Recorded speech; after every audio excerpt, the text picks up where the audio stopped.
My name is John Draper. I am the Vice President of Research and Training here at the Stem Cell Network. And before we get started on today's informational webinar, I'll just give you a few housekeeping items. So as you can probably see, the webinar is being recorded. We will post this on our YouTube in the coming days as soon as we have the opportunity.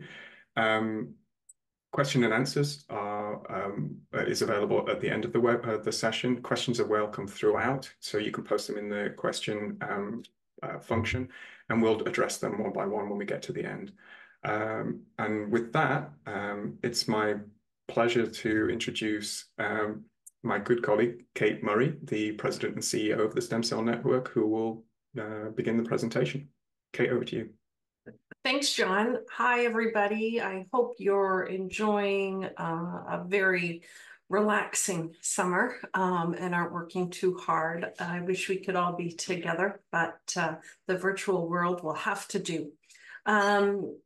Before we get started, I'd just like to acknowledge that John and we're on the unceded territory of the Algonquin Anishinaabe here in Ottawa. And we are honored to be able to work, play, and raise our families on this territory. And we honor all that the community and these Indigenous groups have given us over the millennia.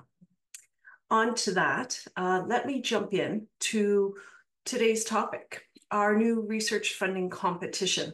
And maybe we can move to the next slide. We're really pleased to be able to today talk about what SCN is about, who we are, what this competition will be about, the timelines and the scope, the criteria and the requirements. And we'll also get into some of the specific details about each one of the funding programs. I'm also really excited to share with everybody today a new opportunity that we've been developing over months and months. And this is to work with some of our partners from across Canada who are also interested in supporting the Stem Cell Network and our research community with your projects. So we'll dive deep into that as well. And of course, there's always time for Q's and A's from all of you. So I think we can move to the next slide. So let me tell you about the Stem Cell Network. As most of you, I hope, will know, the Stem Cell Network is a not-for-profit. We've been around for 2 decades. We're supported by the Government of Canada, and we have 3 primary areas of focus: funding stem cell research and regenerative medicine, training next-generation talent, and catalyzing the knowledge mobilization of research outputs for the benefit of science, for the public, and policy. Okay, sorry, I wasn't sure where this next slide was going. So some things we should know to give you some context about our upcoming funding competitions. First and foremost, the funding that's being made available through these competitions has ultimately come through the Government of Canada's Strategic Science Fund. This is a program that the Stem Cell Network is pleased to be part of. We received a total of $48.5 million over 4 years through this program, of which 33.9 will go into research funding. As a result, we'll hold 2 funding competitions. Round 1, the one that is today's main focus, will open this fall, and then a second competition that will open in fall 2026. And if we go to the next slide, we focus at the Stem Cell Network on regenerative medicine. And this here is our definition of regenerative medicine. And so we're looking for projects that will involve stem cells, tissue engineering, gene editing, that will help in the field or be used for regenerative medicine purposes. So if your projects are in that space, you're in the right spot. We are not in the immunotherapy cancer space. And if that's an area of strong interest for you, then our friends at Biocan RX are those you need to speak with. Eligible projects. Our eligible projects need to meet key criteria. Some I've already mentioned: cell gene therapy, tissue engineering, biomaterials. These are all key areas for support from the network. They can address the role and function that stem cells in a tissue or in disease. They need to talk about, some projects may need to look at using stem cells as a necessary component for the generation of functional cell types. Investigating a small molecule or biologic that acts on or is dependent on endogenous stem cells for its therapeutic effect is also in play. And of course, a key element for the stem cell network is studies that involve the social, ethical, health, economic, and legal implications of regenerative medicine. This type of research is absolutely critical to being able to ensure the uptake and adoption of our research. As many of you know, but I think it's worth stressing, all applications into our funding competitions are treated as new applications. They may build off something that's already been funded by the stem cell network, but it will still be considered a new application. So here's our timing for the competition for this one. We start today with this webinar, and then we officially launch the letter of intent on September the 3rd. So you've got between now and then to percolate on your ideas and to build your teams. September 24th is the submission deadline. And then we will review those LOIs. It's an administrative process. We're not providing feedback. We are making sure that the project, the LOI you've submitted, is in our space, in our domain, and it also helps us identify the types of peer reviewers we'll need to recruit to review your applications. It's not at the LOI stage where you will get any feedback on your proposal. So it's a very short process and administrative only. We then go to full applications. Those open on December the 3rd. And from there, we move into scientific and peer review, which will be done by our board in January and March. Notifications will come March 25, and with award start dates in the spring. And off we go to the next slide. We offer in the Stem Cell Network a two-tier process to make sure that we are following and building and supporting our projects throughout their lifespan. So first we do a two-stage peer review process. Stage one is with international peer review that's done to look at the scientific merit of the project. And stage two uses our research management committee to evaluate the projects that have moved forward from peer review for strategic fit with our mandate. Those two processes then are used to inform our board of directors about what projects should be funded. That's not the end of our review process. We do continual review. And so each year we require project and financial reports to be submitted. we ask our research management committee to evaluate progress based on the milestones and deliverables that each project has set out. And project funding continuance is based on recommendations by our RMC. We have had in the past times where the RMC has said stem cell network should withhold funding based on certain criteria that must be until certain criteria is met. In some cases, as if a project is not moving forward at all, the research management committee may encourage us to cut funding, or in special cases where projects are doing well or exceeding expectations and money allows, we can top up those projects based on RMC recommendations. So your progress and your progress reporting is incredibly important and should be considered with great due diligence.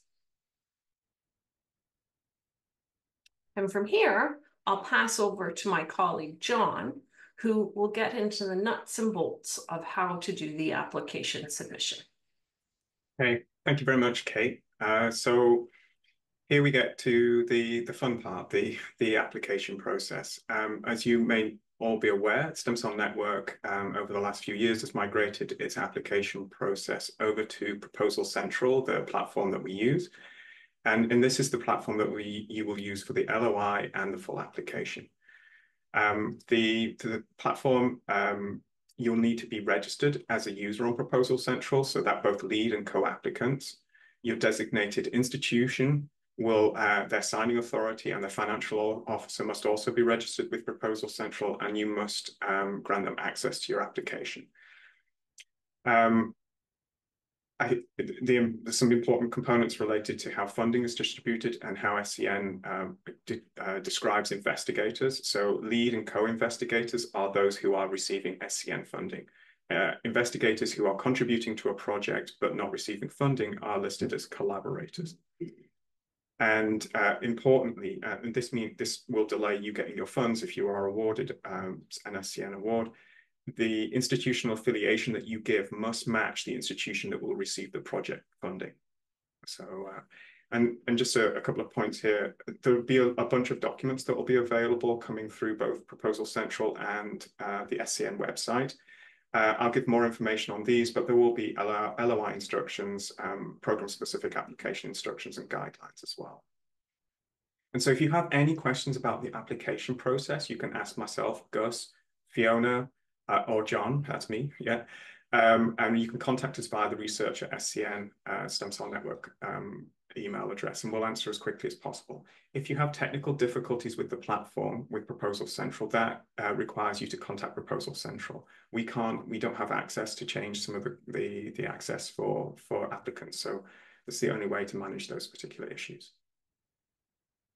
So I'm going to talk, before we get into the specifics of the programs that we'll be offering, I'm just going to talk about some general criteria and requirements for this current competition. So these are all these common criteria are listed in the program guidelines for each of the programs that we'll be offering. But Kate has already talked about bullet 1, it has to have a regenerative medicine focus. And she's also alluded to the aims, milestones, and deliverables. These are the mechanisms by which your progress will be evaluated. And so devising reasonable milestones and deliverables with dates that align with, that are achievable are important. And they must be measurable outcomes as well, that the RMC will be able to look at and say, yes, the project has met this. So this is how progress will be met. We really are focused on ensuring projects are feasible and have the best practices incorporated. And these will include, for instance, things like sex and gender considerations within the research. We're looking to fund robust, unbiased, and reproducible projects that make results for the community that are meaningful. And of course, risk mitigation strategies are very important.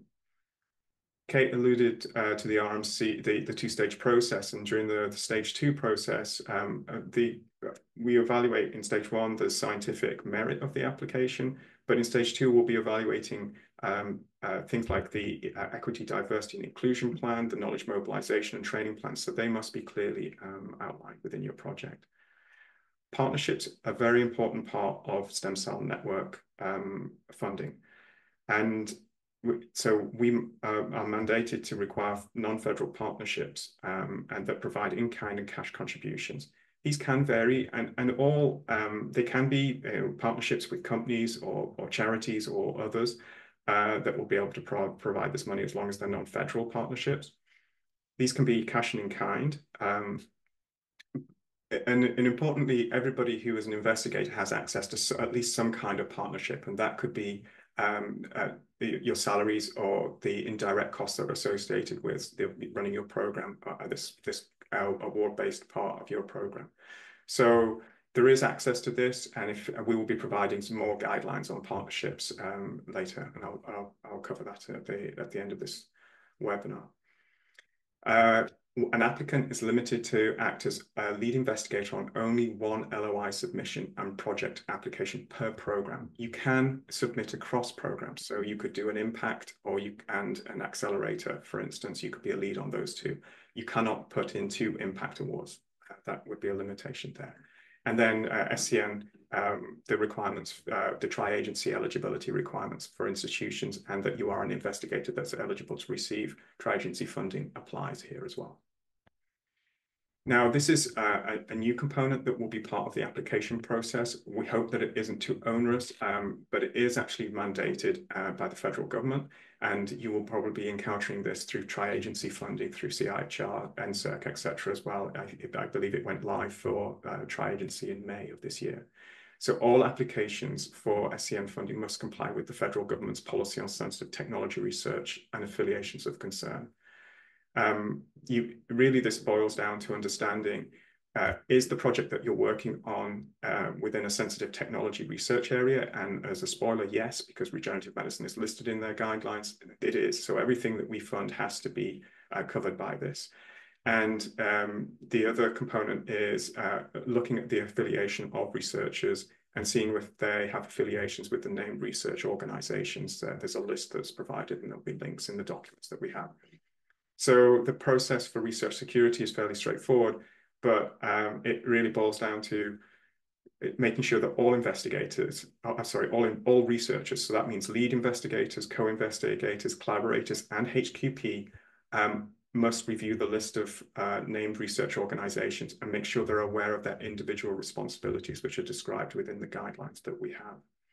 At the application stage, all researchers must complete an attestation form describing that they don't have any longer any affiliation with named research organizations, and these attestations will be submitted as part of the application process.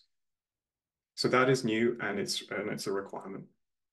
There's also some required training. There is research security training. This is something that we required in previous rounds, and we continue to require it. However, just note that these certificates for the courses that are listed here are not required at the point of application. These will only be required if you receive an award. So prior to funding to being distributed, we must receive those certificates.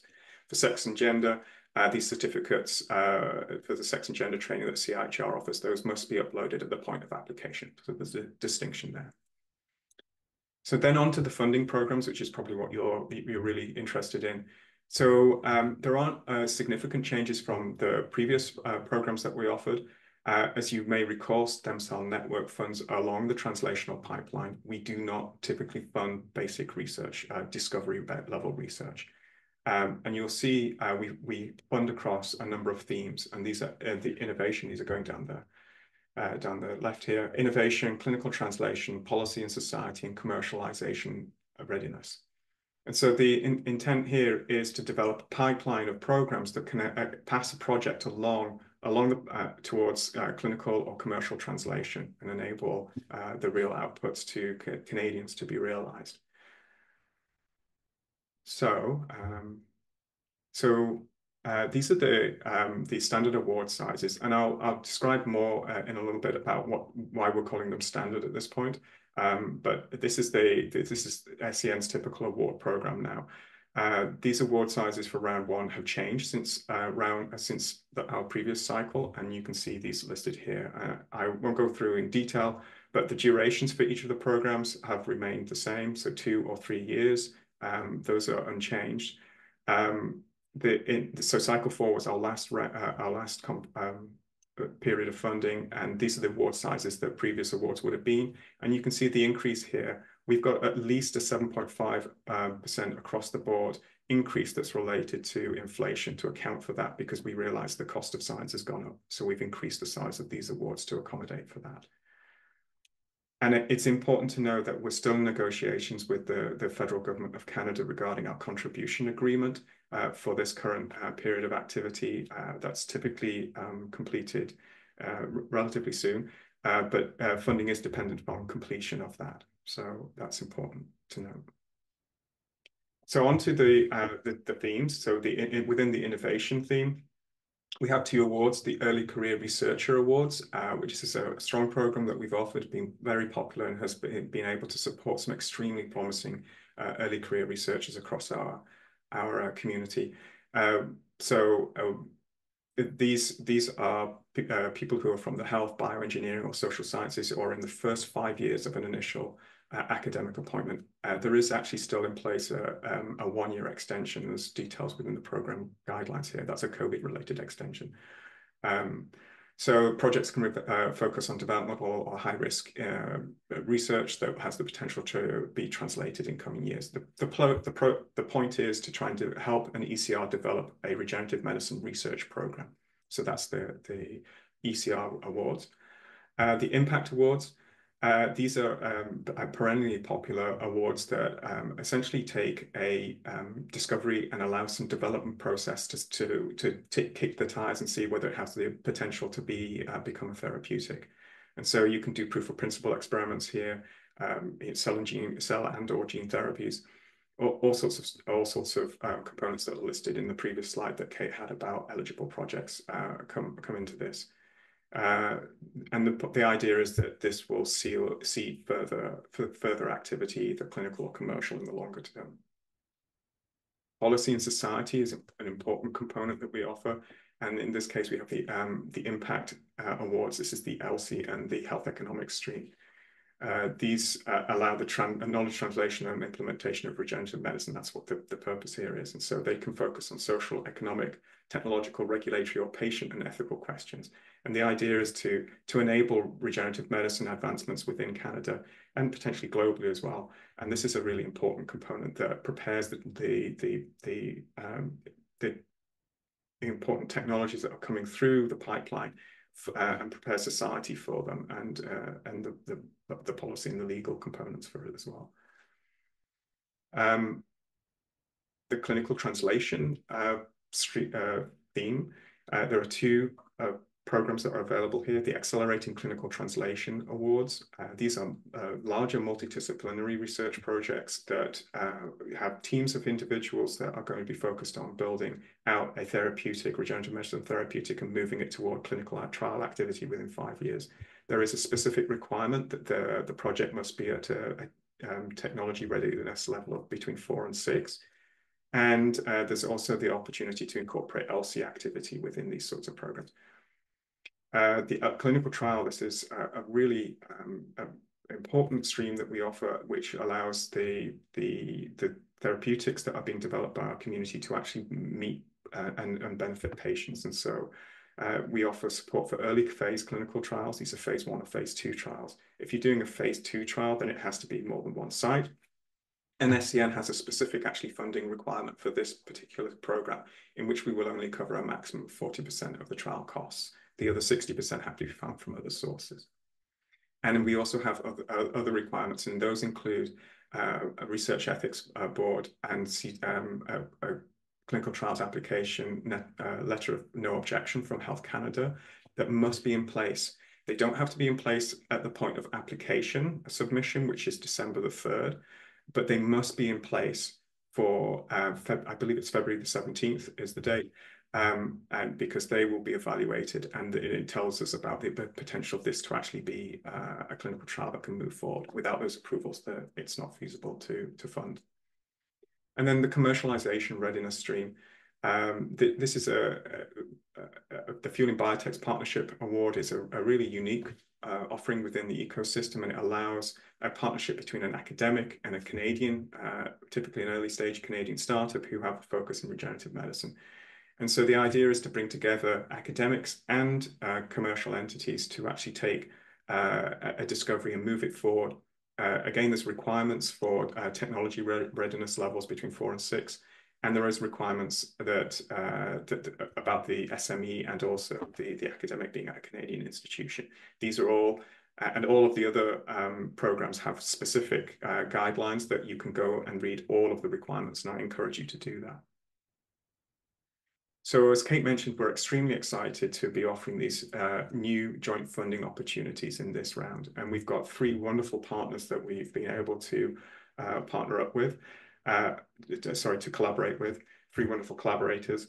The Israeli Foundation, the scope for the collaborative joint funded awards are in regenerative medicine for neurodevelopmental disorders, and there's a partnership contribution of up to 2.18 million there. So for in total funding that they'll be providing potentially.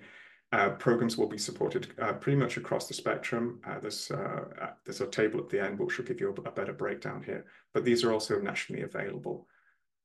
Breakthrough T1D, which was formerly JDRF, and in conjunction with their Canadian affiliate JDRF Canada, will be offering projects that are focused on regenerative medicine in type 1 diabetes, and they must be within the translational space. So their contributions up to 2 million, and again, they have the projects, the programs that they will support are listed there with a national focus. And then finally, we're pleased to be partnering with CQDM, which is a Quebec-based entity which supports the commercialization of science in Quebec.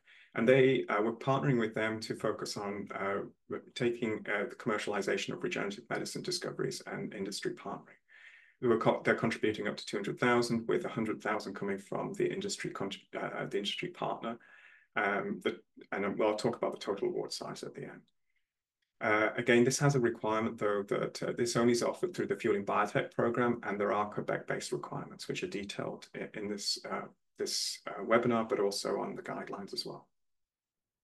So a little bit more about Israeli. They have the eligible projects, so the development or testing of regenerative medicine approaches for treating neurodevelopmental conditions, and you can read the definition there.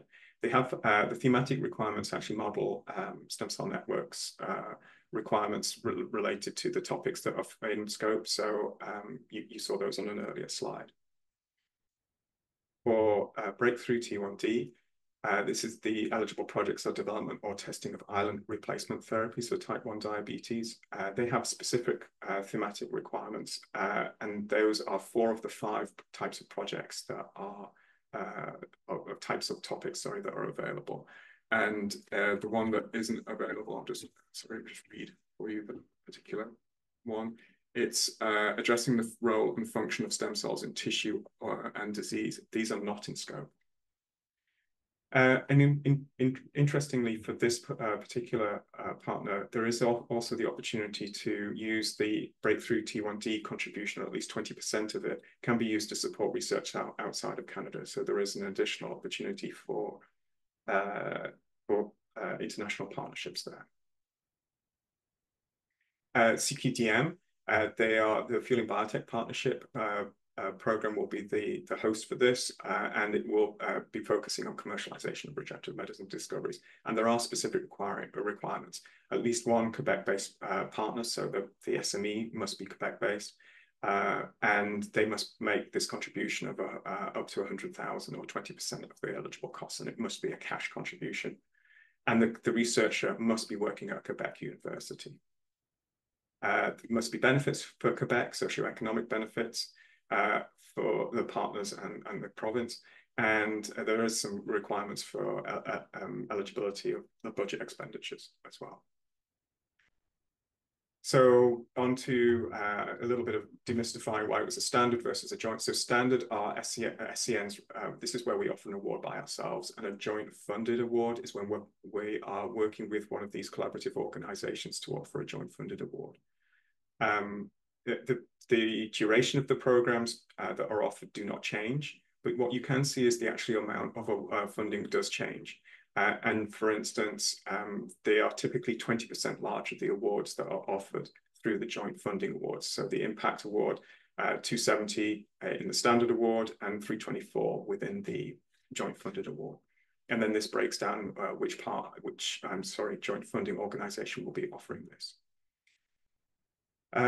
Okay, so I'm just going to give you a little bit of an example to sort of demystify how this will work, the joint funded awards. And I'm going to give an example for a program. In this case, it's the impact, but this will be true for all the other programs as well. So when you start your LOI, you'll have the opportunity during the LOI process to select either a standard SCN impact award or a joint funded impact award. And so you'll make that selection. And if you select a standard or a joint funded award, you will both of these will be LOIs will be evaluated for their regenerative medicine eligibility, as Kate alluded to earlier. If they are not eligible, they will be rejected. So that is an important component. Be clear in your description of how this is eligible to regenerative medicine. For a standard LOI, if it's accepted through this regenerative medicine eligibility process, it will then be invited at the beginning of October to open a full application for an impact award. For a joint funded impact LOI, we'll have the RM eligibility evaluation. It will then be passed forward to a joint funding eligibility, which will be done between SCN and the collaborating joint funding organization. And then if this is eligible, found to be eligible, it will be it's passed towards a joint funded impact full application. If it's not found to be eligible, it will be passed back to a standard impact application. So there is no risk to selecting this. You have to be within topic, obviously, because it will be evaluated on that. But if you are not found eligible, you'll be offered the option to go forward with a standard award if that's what you want to do. And just to summarize what these awards look like, so in this case of the impact, this will be an SCN award of 2 years, up to 270,000, regenerative medicine focus. There'll be actual matching partner requirement, which I discussed earlier, the matching. They will be selected by our 2-stage peer review process, and they'll be subject to continual review. For the joint funded, the differences are in red here. They're essentially, this is a SCN plus joint funded award. The amount available would be 324,000 instead of 270, of which half will be provided by Stem Cell Network and half will be provided by the joint funder. And then it will be regenerative medicine in a specific topic. Everything else will be the same. So that's how it will be handled. And so there's some key resources that we're going to be providing in the coming days. You'll gain access through our website to the research and competition FAQs. Hopefully these will address some of the questions that you have, many of them hopefully. They will be, we can supplement them as we move forward, as we get more questions that come from the community. They will be available. There will be program and joint funding guidelines available and LOI instructions. There will be the guidance document that I alluded to on research security for SCN funding applications. And then these slides and the YouTube link to this recording will be available as well in the coming days. And documents will be available in French and English. Upcoming, so in October, when the full applications open, then the knowledge mobilization and EDI guides will become available. We'll have program application instructions. So these are the full application instructions that will be available, and we'll have an application completion checklist to help you make sure that you've completed all aspects of the application. And then there'll be some short instructional videos on budgeting, how to develop your budget, how to complete it, the partnering component, and then research security. And then in November, we'll also have some additional resources that will be available. There'll be a couple of workshops available at TMM, which will be based, one on EDI plan development and the other on preclinical patient engagement. and again, so questions, myself, Gus or Fiona, contact us at research SCN at Stem Cell Network. We will answer your questions. With that, I'll pass it over to the question and answer component. And we've got already some questions coming in. So Kate, would you like to rejoin? And we will start answering people's questions. So I'm going to stop sharing so you can see both Kate and I. So how do you want to start, Kate? So we've got some questions coming in here. So for commercialization-oriented applications, how will the confidentiality agreements be arranged for reviewers? So I can go forward and answer this. So we have a confidentiality and conflict of interest agreement that all reviewers must sign.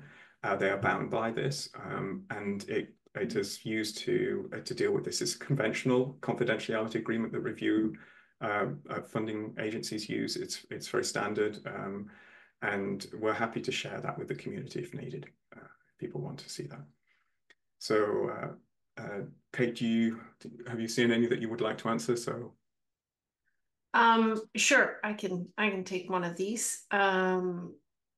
So let's just work through Anastasia's next question, which was about extensions, and are there other types of extensions that we allow for medical leave, parental, etc. And we do offer those types of extensions, and we follow the tri-agency guidelines on these. So if someone is in need of an extension, the best thing is to reach out so we can make the appropriate arrangements for your project. Okay. So we have, could you confirm, this is from Michelle, so can you confirm your for research security that you are only implementing STRAG and that the national security guidelines on research partnerships will not apply to these competitions? So at this point, we are implementing STRAG. We are not in the position to do the national research security guidelines on research partnerships at this point. So STRAG is for this competition. If that changes, we'll let you know. We have to take our cues from the requirements of the Government of Canada, who's our funder. Can an individual be the lead investigator on both an ECR and an impact application? Can both be funded and held at the same time? John? Yes, yes, you can. If as I said, you cannot put in, for instance, as an investigator, lead investigator, you cannot have two impact LOIs. You cannot put those in. You can be a co-investigator on someone else's impact LOI if you're a lead. So that is one thing that you can do. But as an investigator, you could put an LOI in for an impact and an ECR and a clinical trial if you have that kind of capacity. Okay. So for the biotech partnerships program, would eligibility include PIs and companies where the PI has ownership of the startup company or of the IP on which the startup was launched? Are there circumstances where such applicants could work? And if so, applications could work. And if so, are there particular additional requirements to address conflict of interest? Kate, I'll hand this over to you. So yes, PIs can be owners, scientific founders of the startup company. That's not a problem. Are there extra requirements around conflict of interest?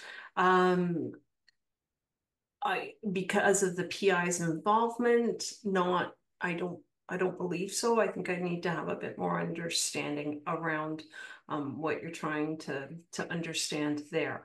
But what this program is designed to do is it's really designed to support emerging Canadian-based startups that have at least 2 employees, a board of directors, and are working in developing a regenerative medicine product.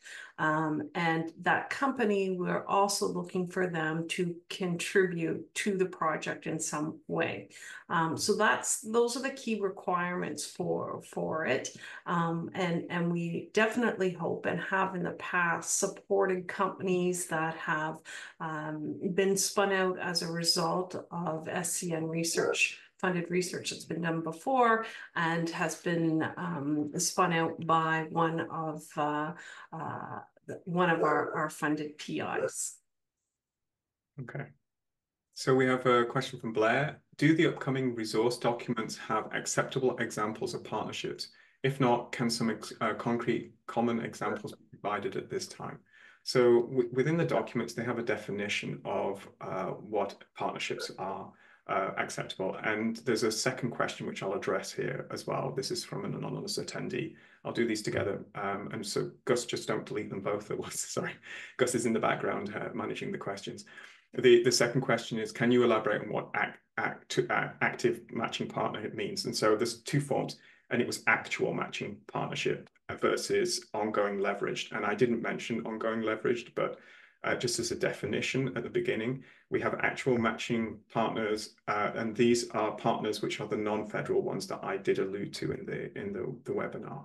We also have ongoing leverage, and so these would be, for instance, federal funds which are not directly specifically designed to support this project, but maybe they're a CHR application that you have, or a fund CHR award in your lab, which is being used to work to support funds work within the lab, which is related but not specifically on target for the project that you've applied through Stem Cell Network. And so that would be an ongoing leverage fund that you could potentially capitalize on some of the resources from, because maybe there's some equipment that's been bought, or there's some activity that's going on which is related, which could be capitalized on. So the actual matching partnering examples of that, as noted, they're non-federal. So these would be things, charities, institutional funds from, like foundational funds from your institution potentially, and donations. They would be company support. So if there's a company, maybe there's a large media company that's going to give you in-kind support in terms of a deal on a large batch of media that will be used in your project to complete it. That would count as in-kind support and would be listed there. Charities, maybe they're also want to come in and co-fund and provide some kind of match, or some kind of, it could be cash or it could be in kind as well. So there's lots of examples there.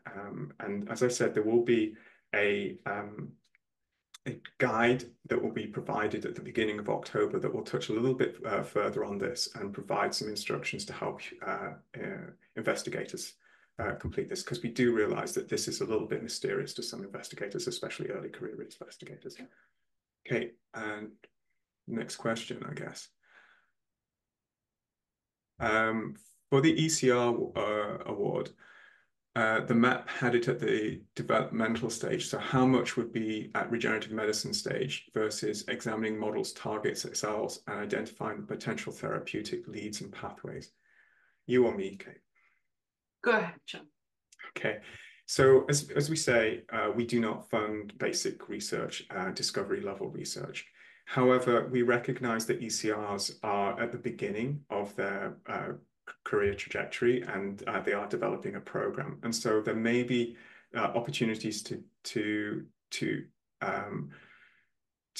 them to do developmental work with some additional discovery that supplements that developmental work. It must be, however, very directed and targeted towards actually building this regenerative medicine program.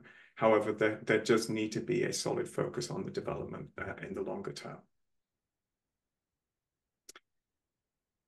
Insights about success rates. So our success rates usually run, give or take from competition to competition, about 30%. So a pretty good success rate average there. There was also a question in here about targets, number of projects per program.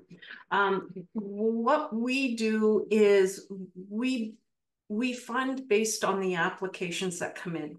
So if we got all impact applications into the Stem Cell Network and no clinical trials applications, We would then adjust funding accordingly.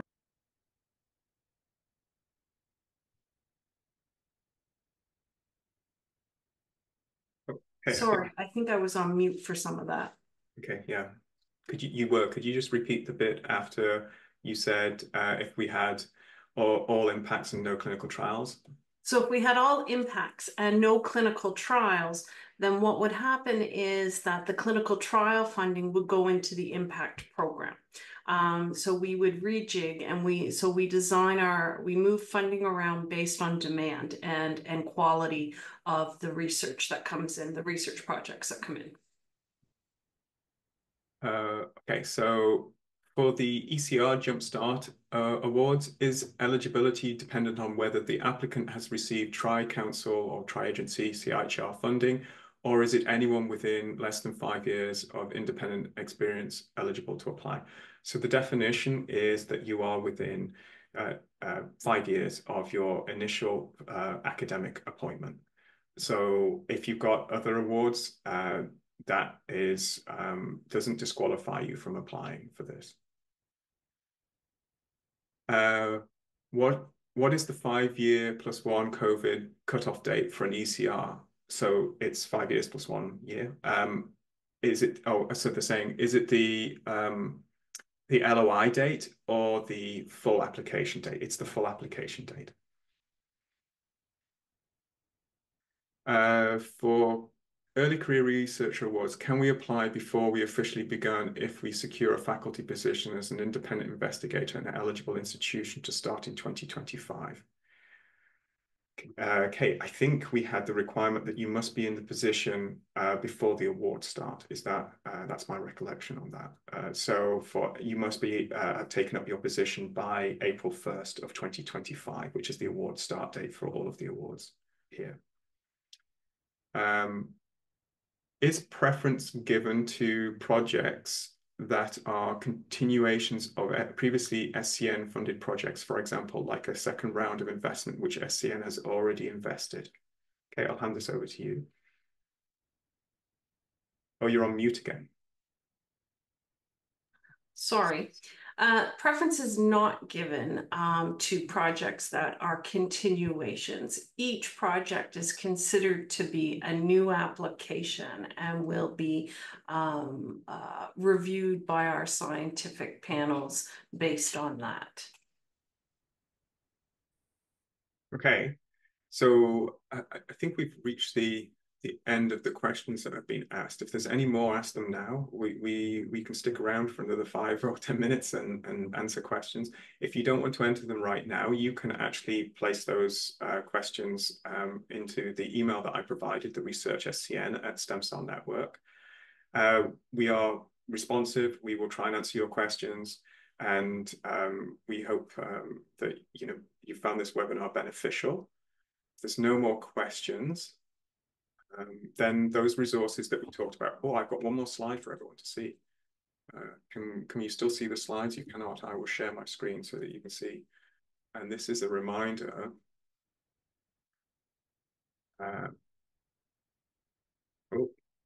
about TMM. We have TMM coming up in the fall. This year it's in Montreal. And it's from the 4th to 6th of November at the Hotel Bonaventure. So please do register for that before you, well, as soon as possible. Okay, with that, we're going to say a big thank you. Oh, we still got some questions coming in. Okay, just to say, oh, there's a few more.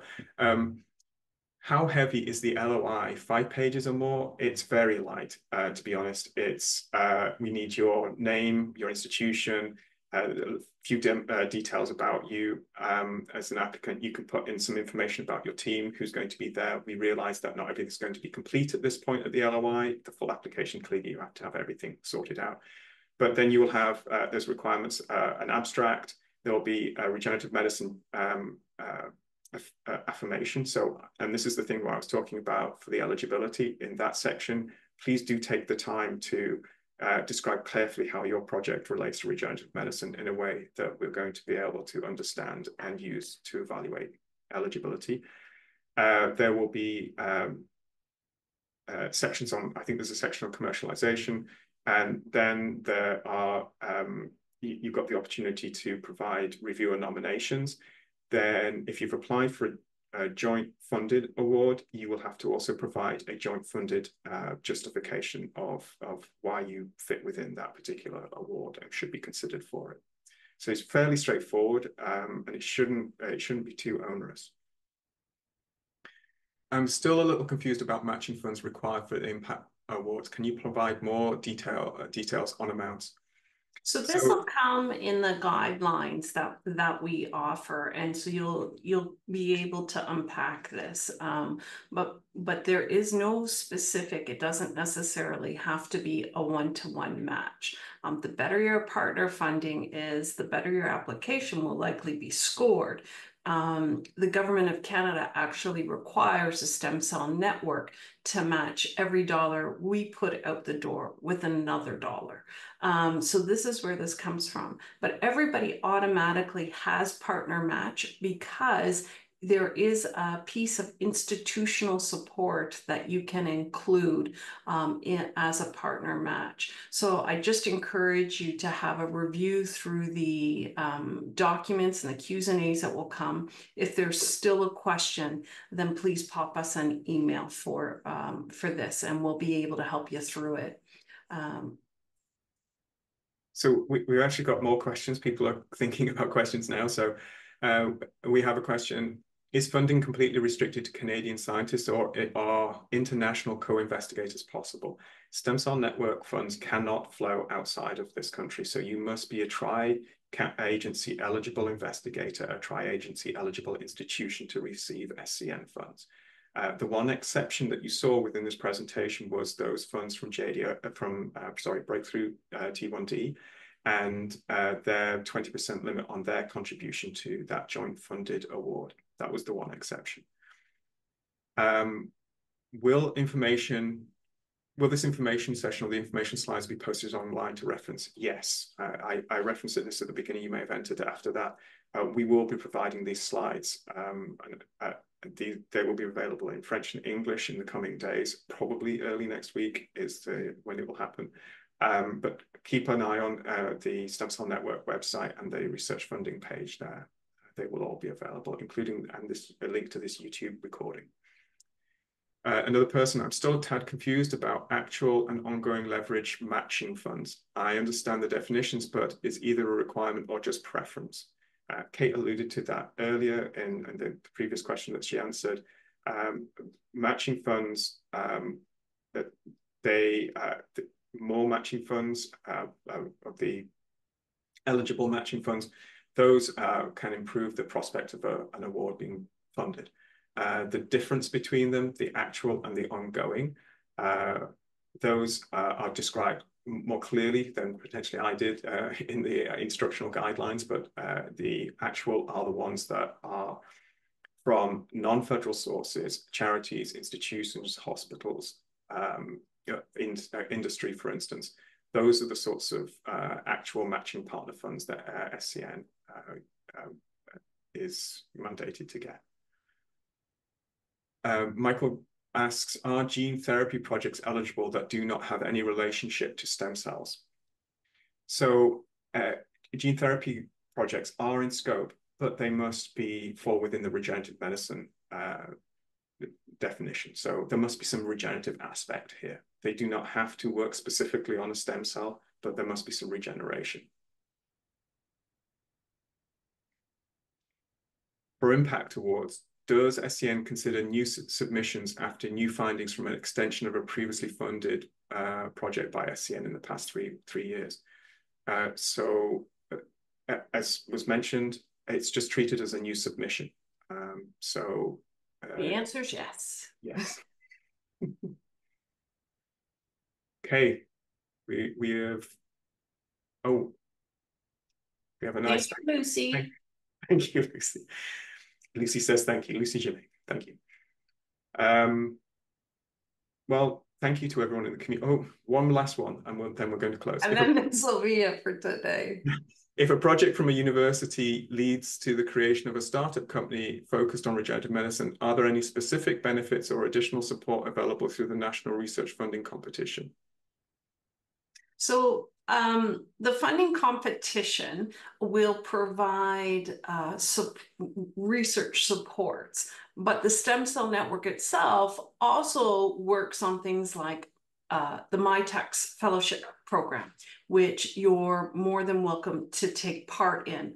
We also work with SCN-supported PIs and companies who want to participate in investor conferences to pitch, so that we will cover travel costs and registration fees for things like the Bio Investment Summit. In some cases, we've also done this for Bio, which takes place each year either in Boston or California.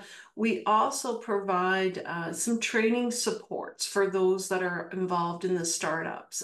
One of the things that we did in this past year, I think it was this past year, yes, was with Obio. We partnered with them on a scientific founders boot camp, and it was a 1-week boot camp that allowed founders to really engage with other experts, whether they were regulatory, investment, or financial experts or legal experts, about how to protect their IP, how to create pitch decks, etc. And that founders program was very well received. And so those are the types of other supports that those who are involved in the startup space can also expect from SCN.